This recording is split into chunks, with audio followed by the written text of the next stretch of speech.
अल्हम्दुलिल्लाहि वलिय्यिही वस्सलातु वस्सलामु अला नबिय्यिही अम्मा बाद फ़अऊज़ु बिल्लाहि मिनश शैतानिर रजीम बिस्मिल्लाहिर रहमानिर रहीम इन औलियाअहु इल्लल मुत्तक़ून सदक़ल्लाहुल अज़ीम इन्नल्लाहा व मलाइकतहु युसल्लूना अलन नबी या अय्युहल्लज़ीना आमनू सल्लु अलैहि व सल्लिमू तस्लीमा अल्लाहुम्मा सल्लि अला सय्यिदिना व मौलाना मुहम्मदिन मअदनिल जूदि वल करम व आलिहिल किराम व अस्हाबिहिल इज़ाम व इब्निहिल करीम व बारिक व सल्लिम सलातन व सलामन अलैका या सय्यदी या रसूल अल्लाह सल्लल्लाहु तआला अलैहि वसल्लम। सामीन किराम व रफ़ीक़ान गिरामी, वक्त मुख्तसर है। हम और आप यहाँ पर खलीफे हुजूर सरकार सैयदना मुफ्ती आज़म हुजूर अशरफुल फ़ुक़हा हज़रत अल्लामा मौलाना मुफ्ती मुजीब अशरफ साहब अली रहमत व रिज़वान की बारगाह में खिराज अक़ीदत पेश करने के लिए हाजिर हैं। चंद बातें आपके सामने अर्ज़ करता हूँ, संजीदगी के साथ समाअत फरमाएं और समझने की कोशिश करें। और यहाँ पर मौलाना ग़ुलाम मुस्तफ़ा साहब क़िबला जो न जाने कितने सालों हजरत के साथ रहे और मौलाना नूर अहमद अज़हरी साहब क़िबला भी तशरीफ़ फरमा है। अगर समझने समझाने में अगर मुझसे कोई ख़ता हो तो इस्लाह फरमाए कि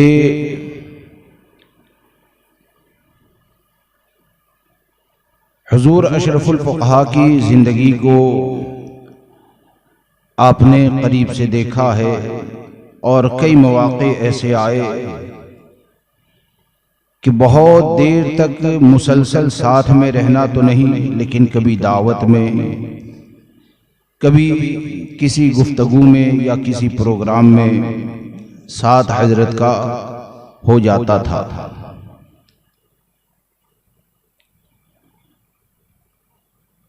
हम उनसे मोहब्बत जो करते हैं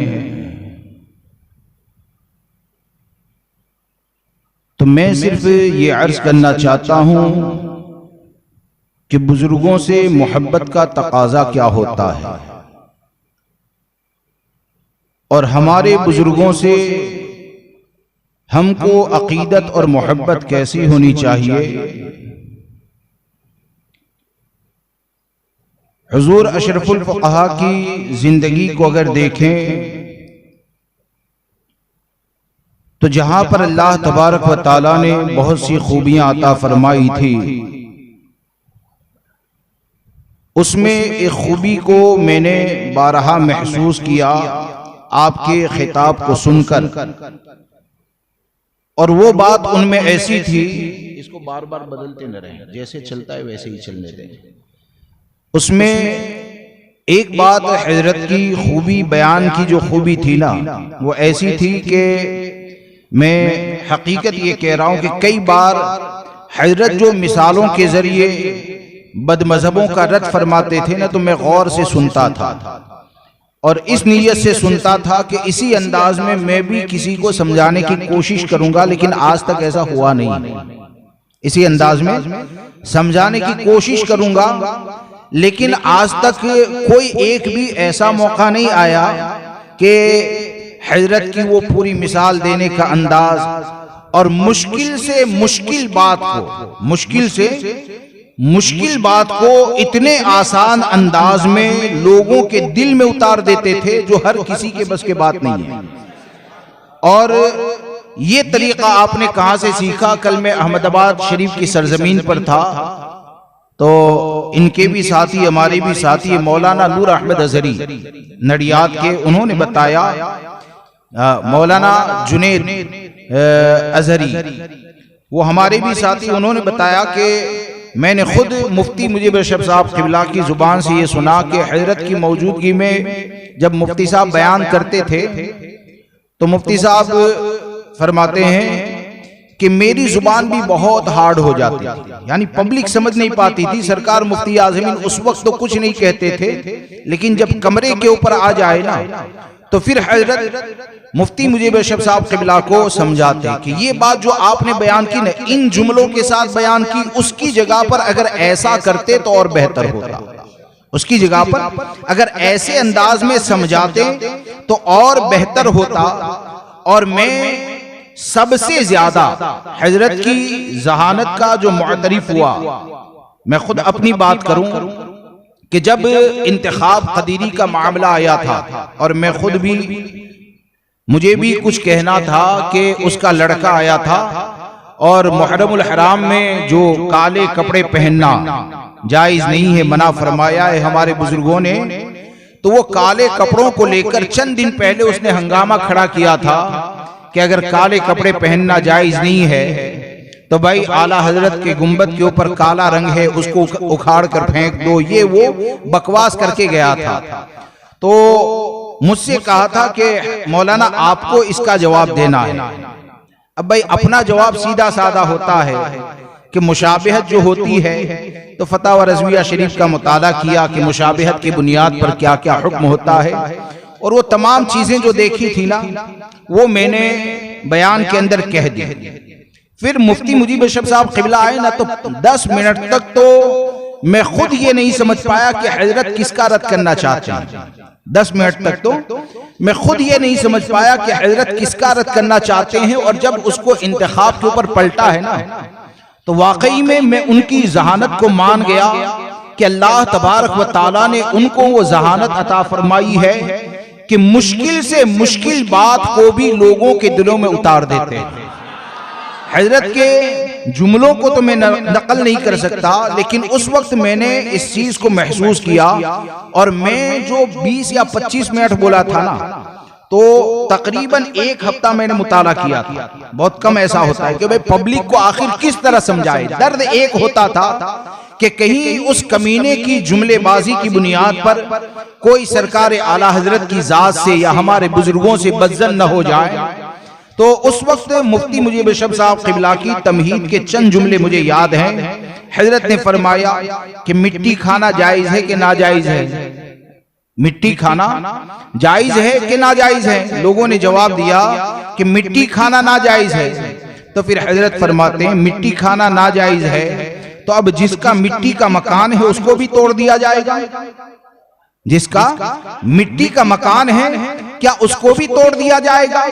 फिर हजरत ने फरमाया तांबा पीतल। अब मुझे पता नहीं था कि इंतखाब कमीने का कारोबार बर्तन का है, यानी फिल फॉर उसी के ऊपर पलट देना ये एक मलिका है। हकीकत में मुफ्ती मुजीब अरशद साहब क़िबला को खिताबत का जो मलका हासिल था ना, सरकार आला हजरत के कलाम को समझाना, मुश्किल से मुश्किल बात को, एक तो होता है खुद समझ लेना। बहुत से ऐसे होते हैं हम जैसे कि हम खुद तो समझ लेते हैं लेकिन समझाने की बात आए तो सामने वाले के दिमाग में उतार ही नहीं पाते हैं। लेकिन मुफ्ती मुजीब अरशद साहब का मलका ये था कि इनके बयान में बड़े से बड़ा अगर बेवकूफ भी बैठ जाए ना तो मैं समझता हूं कि उनकी बात को वो आसानी से समझ सकता था। फिर मुफ्ती मुजीब अरशद साहब क़िबला ने फरमाया कि भाई तांबा पीतल वगैरह, हाँ तो इसकी अंगूठी पहनना जायज है कि नाजायज है? तो बोले कि नाजायज है। तो बोले कि क्या तांबा पीतल की अंगूठी पहनना नाजायज है तो क्या घर में जितने भी बर्तन हैं, बर्तन की फैक्ट्री है, सबको उठाकर फेंक दिया जाए? और तब मुझे दिमाग में आया कि हजरत ये इंतखाब कदीरी का रद्द फरमा रहे हैं। इतनी आसानी से उस मसले को लोगों को समझा दिया कि यकीनन ये आपका खासा था। अल्लाह तबारक व तआला ने सरकार मुफ्ती आज़मीन के सदक़े आपको ये मलका अता फरमाया था। और सूरत की सरजमीन पर अकाईद के हवाले से हजरत के जो खिदमात हैं, हजरत की जो खिदमात हैं, तो मैंने चंद साल पहले किसी से सुना था, चंद साल पहले किसने बताया था वो पता नहीं है। रानी तलाव के जो बयान होते थे तो उसमें शायद मेरी 2 बार शिरकत हुई। एक बार तो जब हुजूर मुहद्दिस कबीर आए थे तब, और उसके अलावा एक आध बार, बाकी बहुत से बयानों में शिरकत हुई। लेकिन ये कि एक बंदे ने मुझे कहा कि हजरत यहाँ की जो देवबंदियत है नरानी तलाव की, करीब में ही देवबंदियों का वो है, तो यहाँ की जो देवबंदियत है ना, तो मुफ्ती साहब के साल में ये जो 12 प्रोग्राम होते हैं ना, तो 12 प्रोग्राम का जब इख्तिताम हो जाता है तो यहाँ के देवबंदी मौलवी ये कहते हैं कि पूरे साल हम लोगों को गुमराह करने के लिए, देवबंदियत की तरफ माइल करने के लिए मेहनत करते हैं, लेकिन ये बंदा ऐसा आता है कि 12 दिन में पूरे साल की मेहनत पे पानी फेर देता है। 12 दिन में पूरे साल की मेहनत के ऊपर पानी फेर देता है।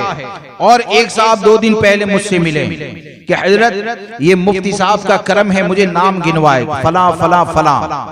वो देवबंदियत की तरफ माइल हो चुके थे। एक मर्तबा वैसे ही कहा कि चलो रानी तलाव हजरत का बयान सुनते हैं।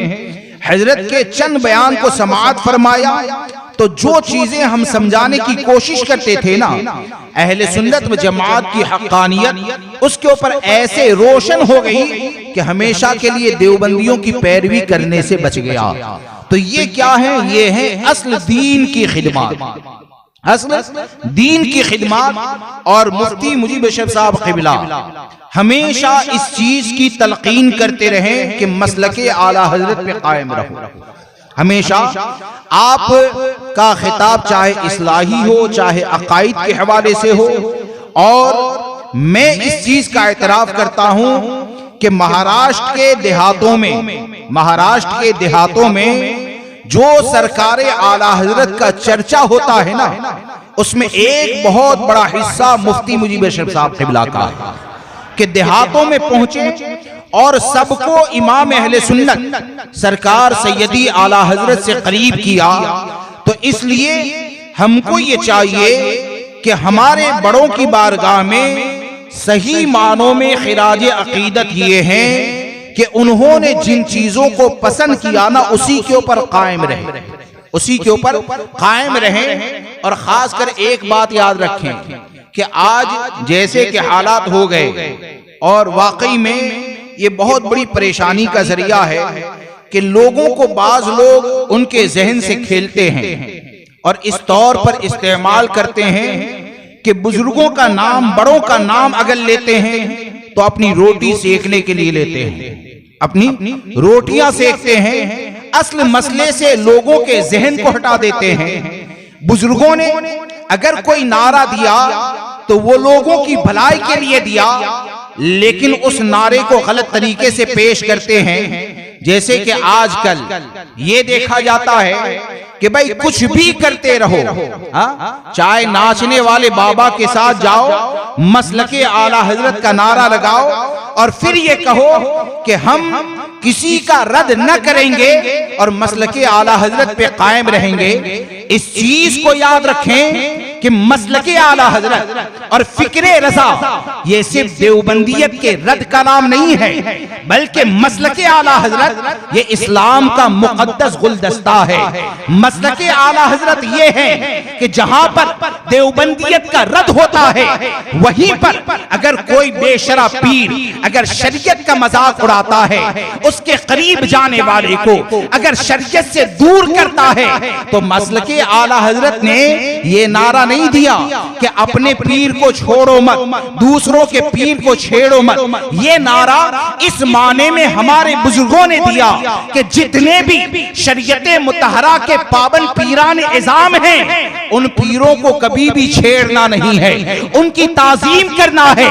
वरना अगर कोई पीर ऐसा है जो शरीयत का मजाक उड़ाता है, औरतों के हाथ चुमवाता है, तो ऐसे लोगों के लिए मजमा जमा करने के लिए, भीड़ को जमा करने के लिए लोगों को ये नारा देकर बेवकूफ बनाना कि अपने पीर को छोड़ो मत, दूसरे के पीर को छेड़ो मत, ये नारा नहीं है। आप फतावा रज़विया शरीफ का मुताला करें, आप हुजूर ताजुश शरिया की जिंदगी का मुताला करें, आप हुजूर अशरफुल फुक़हा की जिंदगी का मुताला करें, तो बेशुमार मिसालें आपको ऐसी नजर आएगी कि हमारे बुजुर्गों ने ऐसे मक्कारों को बेनकाब किया और ये बताया जो शरीयत का पाबंद पीर होगा उसकी ताजीम करना जैसे लाजिम होता है, ऐसे ही दीन का मजाक उड़ाने वाले पीर को बेनकाब करना ये मसलके आला हजरत की खिदमत को माना जाता है।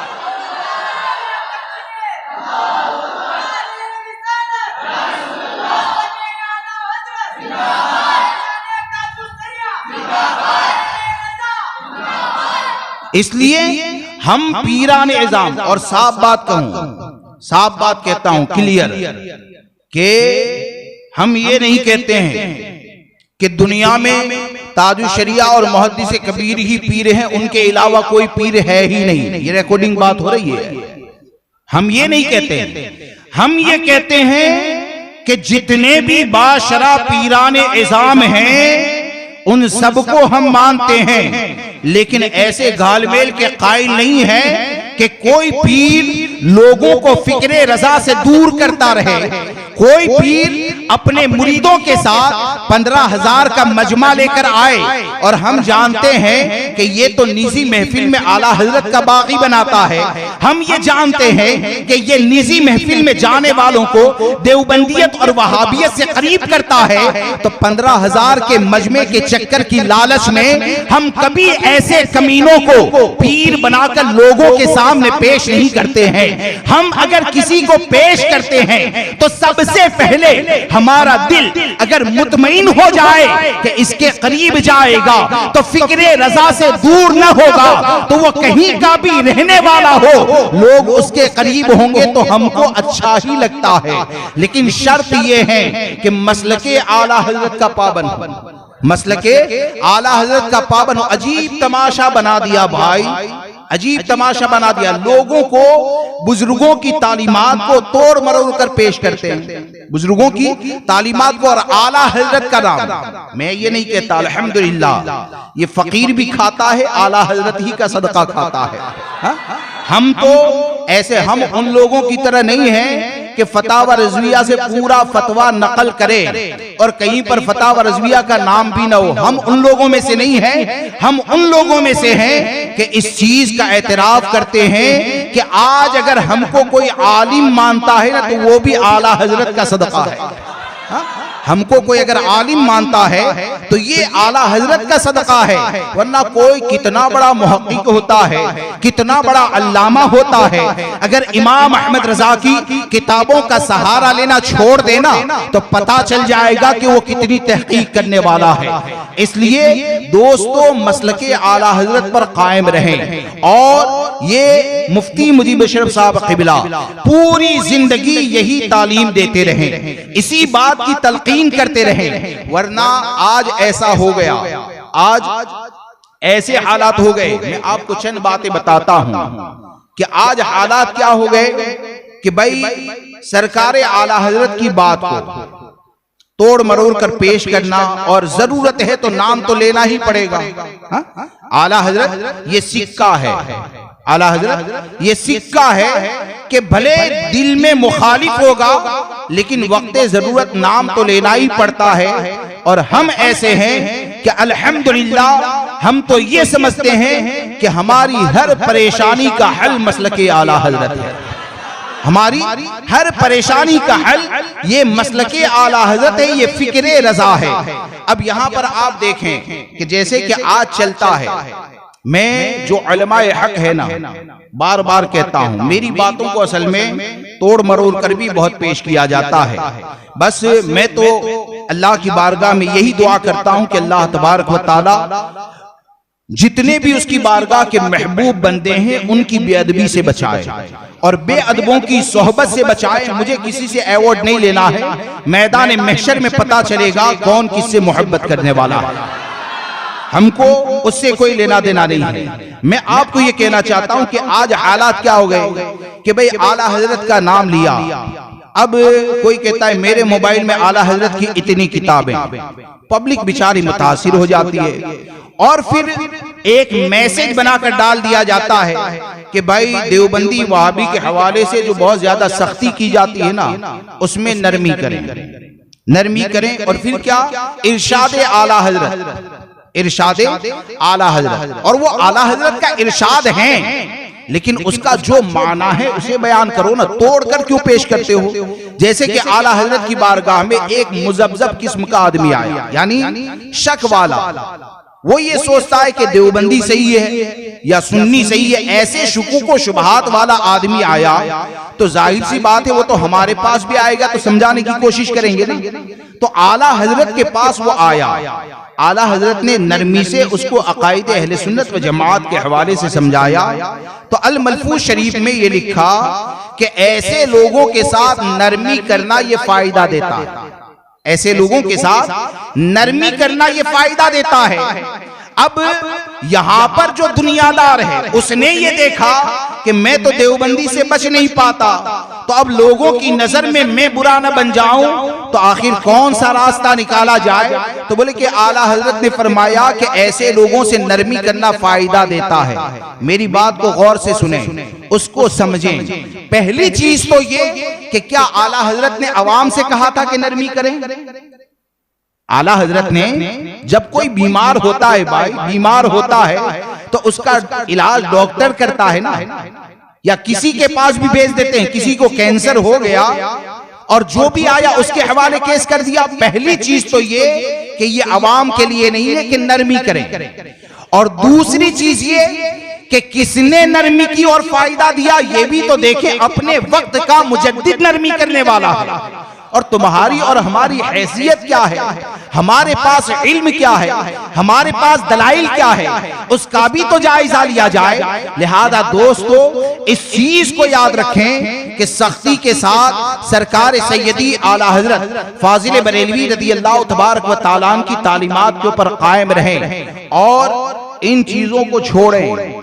आज तो हो ये गया, आज तो और हकीकत में मौलाना इतनी परेशानी का जरिया है कि आज दाढ़ी मुंडवाता है, देवबंदियों के साथ नाश्ता करता है, सब कुछ ताल्लुकात हैं, लेकिन वर्कशॉप के ऊपर उसके लिए दीन की खिदमत का एक ही जरिया हो गया। और वो जरिया क्या है? मैं जिसको चाहता हूं उसका नाम ऊपर क्यों, फला का नाम नीचे क्यों, इसका नाम छोटा क्यों, इसका नाम बड़ा क्यों, बस यही। और वो ये समझते हैं कि ये हमारे पीरान इज़ाम से सच्ची मोहब्बत की दलील है।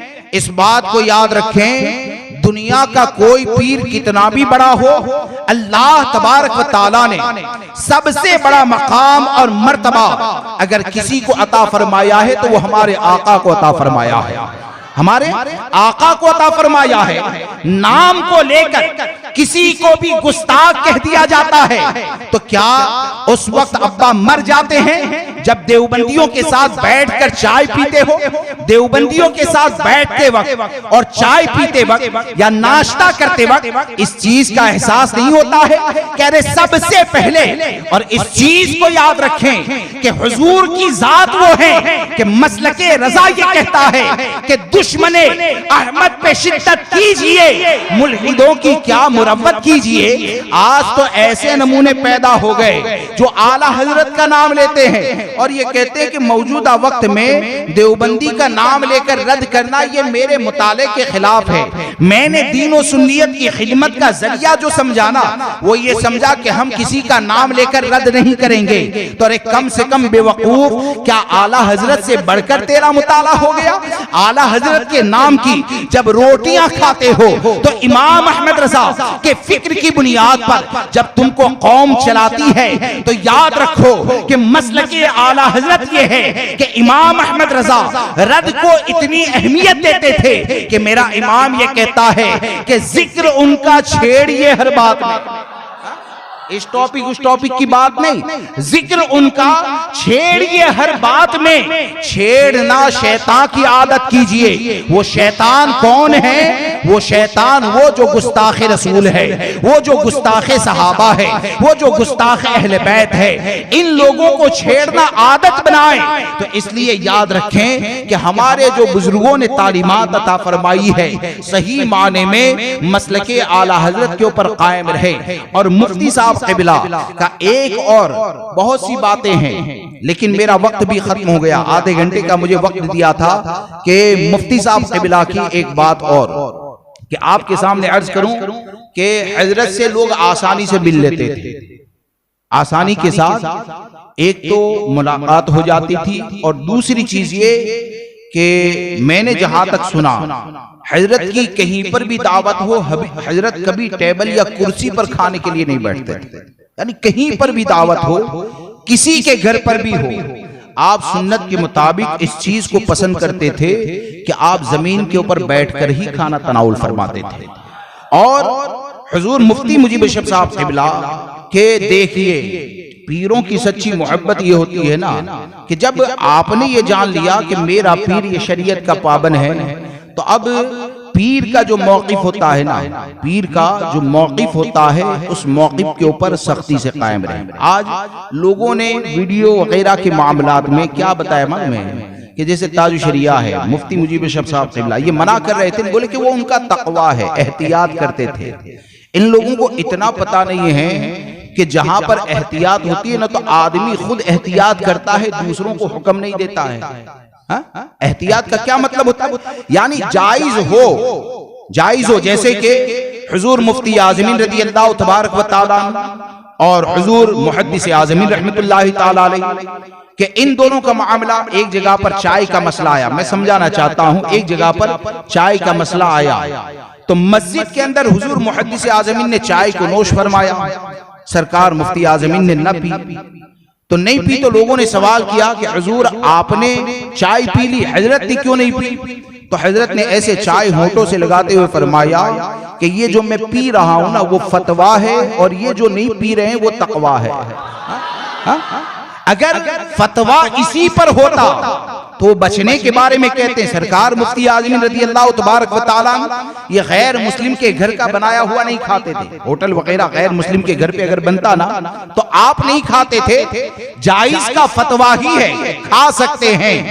लेकिन ये कि मुफ्ती आज़मीन नहीं खाते थे, तो जब आप एहतियात करते थे ना, तो कभी आपने बयान में ये नहीं कहा कि गैर मुस्लिमों के घर का खाना नाजायज है, इसको एहतियात कहते हैं। अब यहाँ पर हुजूर ताजुश शरिया ये फरमाते हैं कि वीडियो ये नाजायज व हराम है। मुफ्ती मुजीब बशर साहब क़िबला यहाँ पर बेशुमार लोग गवाह होंगे कि बारहा एक मर्तबा तो मैंने खुद अपने कानों से ये सुना कि चिढ़कर आपने ये फरमाया था, भाई ये हराम है, हराम है, हराम है। कई बार हम कह चुके, तो जब हजरत ने ये फरमा दिया तो अब चाहे ताजुश शरिया के मुरीद हो, चाहे मुफ्ती मुजीब बशर के मुरीद हो, चाहे किसी भी सिलसिले से ताल्लुक रखते हो, चाहे ताजुश शरिया का खलीफा हो, चाहे मुफ्ती मुजीब बशर साहब का खलीफा हो, अब खलीफा को भी देखा जाएगा, मुरीद को भी देखा जाएगा। तो याद रखें कि खलीफा और मुरीद ऐसा होना चाहिए कि अपने मुर्शिदे इजाजत का एहसान मानते हुए उनका जो मौक़िफ़ है उसी मौक़िफ़ पर अमल करते हुए लोगों को भी हराम से बचाने की कोशिश करें, लोगों को भी हराम से बचाने की कोशिश करें। क्योंकि पीर की जो एक अलामत कही गई ना, मैंने मुफ्ती आज़मीन की सवाने में कभी पढ़ा था, किसी बड़े आलिम ने एक जुमला लिखा था, आखिरी बात आपके सामने अर्ज करूं कि पीर के बारे में सच्ची मोहब्बत की जो अलामत कही गई वो ये कि वली के बारे में तो आप जानते हैं ना, जिसे देखें और खुदा याद आए, एक अलामत ये बताई गई। तो हमारे बड़ों में से किसी ने नसीहत करते हुए ये कहा था कि पीरी मुरीदी के ताल्लुक को, अगर रिश्ते को अगर समझना है ना, तो इस चीज को याद रखें कि वली उसे कहते हैं जिसे देखकर अल्लाह याद आए, और सच्चा मुरीद उसे कहते हैं जिसे देखकर पीर याद आए। सच्चा मुरीद उसे कहते हैं जिसे देखकर पीर याद आए। लिहाजा दोस्तों, अहले सुन्नत व जमात पर कायम रहें और इस चीज को हमेशा याद रख के चलें कि हमारा सबसे पहला जिम्मा यह है कि हम मुतसल्लिफ सुन्नी बने। अगर कट्टर सुन्नी है और आप ये कहते हैं भाई हम वादा नहीं निभा, क्या सरकार मुफ्ती मुजीब शब साहब क़िबला ने क्या देवबंदियों से बचने के बारे में अहद नहीं लिया? मैंने खुद अपने कानों से सुना है, उदना की सरजमीन पर प्रोग्राम हो रहा था, वाज़ेह लफ्जों में हजरत ने यह फरमाया था मुरीद बनाते वक्त कि देवबंदी वहाबी से बचता रहूंगा, शरीयत की पाबंदी करूंगा। अब आपके दिल में कितनी मोहब्बत है, कम से कम अपने अपने पीर से किए हुए वादे को याद करें कि जब उन्होंने कहा कि देवबंदी वहाबी से बचता रहूंगा, अहद लिया, तो किसी और को नहीं, उस अहद को रात की तारीकी में दोहराइए और दोहराकर अपने पीर से किए हुए वादे को याद करें और वादे को याद करते हुए बदमजहबों से बचें। वरना याद रखें कि आप किसी से भी मुरीद बन जाए। आज ये ट्रेन चला है, आज ये ट्रेन चला है कि भाई फला का मुरीद, फला का मुरीद बोले कि बहुत बड़ा आशिक है। कितना बड़ा आशिक है? बोले कि पीर साहब आते थे ना तो इतना इतना खर्च करता था। ठीक है भाई, ये भी मोहब्बत की दलील है, मैं इससे इनकार नहीं करता। यानी पीर जिस चीज को पसंद फरमाए तो उसके लिए उन चीजों को हासिल करना ये मोहब्बत की दलील है, फयूज़ व बरकत को हासिल करने की दलील है। लेकिन ये कि पीर चला जाए तो क्या करता था? बोले कि कहता था कि भाई जब बिरादरी की बात आए ना तो देवबंदी सुन्नी नहीं करने का, बिरादरी की बात आ जाए तो देवबंदी सुन्नी वगैरह ये बात नहीं करने की। बिरादरी की बात आए ना तो बिरादरी की बुनियाद पर देवबंदी से भी मिलेंगे, वहाबी से भी मिलेंगे और मिलकर जमात बनाएंगे। तो याद रखें, ऐसी सोच या फिक्र रखते हैं ना तो आप किसी के भी मुरीद बन जाए। पीरान इज़ाम ऐसे लोगों से बेजार है, पीरान इज़ाम ऐसे लोगों से बेजार हैं। उन्होंने जब बदमज़हबों से बचने के बारे में कहा, और यही सरकार आला हजरत की तालीमात है, यही तमाम बुजुर्गों की तालीमात है। और मैं ये कहता हूं कि इमाम अहमद रजा के हवाले से एक बात याद रखें, और ये मुबालगा नहीं, ये मुबालगा नहीं। मैंने अक्सर ये देखा, कोई मसला जब उठता है या हंगामा होता है तो मेरी सोच ये है, मैं ये नहीं कहता कि मैं आला हजरत की किताबों को समझ लेता हूँ, मैं ये नहीं कहता। हाँ, मैं अल्लाह की बारगाह में दुआ करता हूँ कि बुजुर्गों ने जो समझ के लिखा अपने फजल से उनकी समझ का सदका अल्लाह मुझे अता फरमाए। मैं ये दावा नहीं करता, लेकिन ये कि जब भी कोई इख्तलाफ या कुछ मामला होता है तो इफरात व तफरीत यानी ज्यादती या कमी से अगर बचना है ना तो बचने का सबसे बेहतरीन रास्ता यह है कि उस मसले में इमाम अहले सुन्नत ने क्या लिखा है उसको पढ़ लो, इंशाअल्लाह दिल रोशन हो जाएगा। हाँ, क्योंकि इमाम अहले सुन्नत ने जो लिखा है ना वो ऐसे नहीं कि वैसे ही लिखकर छोड़ दिया, बेशुमार दलाइल दिए। यहां तक कि अगर अहादीस तहरीर करने के ऊपर आते हैं ना तो वो हदीस नासिख है या मनसूख है, ज़ईफ है, कौन सी किताबों के हवाले। यानी कभी कभी तो इमाम अहले सुन्नत 20-20 हदीस की किताबों के हवाले देते और ऐसी किताबों के हवाले कि जिसको देखने का कभी हमको इत्तेफाक भी नहीं हुआ, और इतनी देने के बाद भी वगैरह लिखते हैं, यानी और भी ज्यादा इसके हवाले मिल जाएंगे। तो इमाम अहले सुन्नत के पीछे जो चलने का हम कहते हैं उसकी एक वजह यह है कि इमाम अहमद रजा ये अल्लाह तबारक व तआला की बारगाह के जितने भी महबूब बंदे हैं उन तमाम महबूब बंदों के इंतखाब का नाम इमाम अहमद रजा है। यानी इनसे अगर जुड़ गए ना तो किसी भी वली के गुस्ताख न बनोगे, किसी भी आलिम के गुस्ताख न बनोगे, कभी भी अहले सुन्नत के गुस्ताख, कभी भी अहले बैत के गुस्ताख न बनोगे, कभी भी सहाबाए किराम के गुस्ताख न बनोगे। क्यों गुस्ताख नहीं बनोगे? कि इमाम अहमद रजा ने 1400 साल के बुजुर्गों की तालीमात का निचोड़ अपनी तहरीर के अंदर पेश किया, और इसी के ऊपर मुफ्ती मुजीब शब साहब ने काम किया कि आप यही कहते रहे कि मसलके रजा क्या है, तेरे गुलामों का नक्शे कदम है राह खुदा, वो क्या बहक सके जो ये सुराग लेके चले। इसलिए सरकार आला हजरत की तालीमात के ऊपर कायम रहें, मसलके आला हजरत पर कायम रहें और सही मानों में अच्छे लोग जो होते हैं उनकी कदर करें, अपनी आखिरत की फिक्र करें और इस चीज को याद रखें कि मसलके आला हजरत के साए तले आ गए ना तो मसलके आला हजरत और फिक्र रजा वो उस किले का नाम है कि उस किले में न राबजियत आती है, न खारजियत आती है, न देवबंदियत आती है, न वहाबियत आती है। यानी जितने भी फितने हैं ना उस किले में अगर आ गए और उसी किले में रहकर जिंदगी गुजारे तो इंशाअल्लाह ये ईमान की सलामती का जरिया है, ईमान की हिफाजत का जरिया है। अल्लाह तबारक व तआला मुझे आपको सबको सरकार आला हजरत की तालीमात के ऊपर अमल की तौफीक अता फरमाए। बोलने में जाने अनजाने अगर कुछ गलती हो गई हो तो दिल से तौबा करता हूँ। अस्तगफिरुल्लाह रब्बी मिन कुल्ली ज़ंबि व अतूबु इलैहि, ला इलाहा इल्लल्लाह मुहम्मदुर रसूलुल्लाह सल्लल्लाहु तआला अलैहि वसल्लम।